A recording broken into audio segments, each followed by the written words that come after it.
നമസ്കാരം. Win media ന്യൂസിലേക്ക് സ്വാഗതം. പ്രസിദ്ധമായ ചേർത്തല ശ്രീ കാർത്യായനി ദേവി ക്ഷേത്രത്തിലെ ശ്രീമദ് ഭാഗവത സപ്താഹയജ്ഞവും കാർത്തിക മഹോത്സവവും ഭക്തിസാന്ദ്രം. ഡിസംബർ 6 വെള്ളിയാഴ്ച ആരംഭിച്ച സപ്താഹയജ്ഞത്തിന് 13 സമാപനമായി.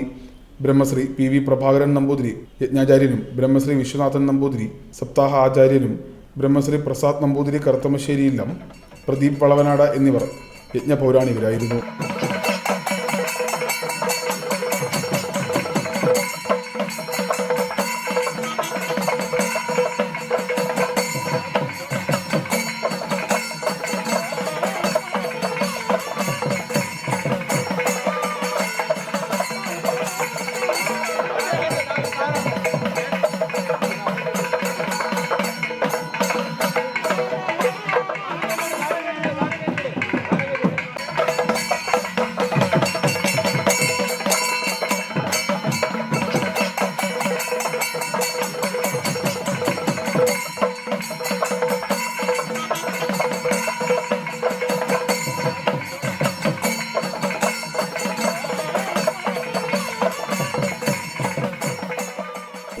കാർത്തിക ദിവസമായ വെള്ളിയാഴ്ച രാവിലെ ഗണപതി ഹോമം, തുടർന്ന് ഭാഗവത പാരായണം, അമൃത സ്നാനം, ഉച്ചയ്ക്ക് യജ്ഞസമർപ്പണവും സമാപന പൂജയും 12:30 മഹാപ്രസാദ ഊട്ട് എന്നിവയും നടന്നു.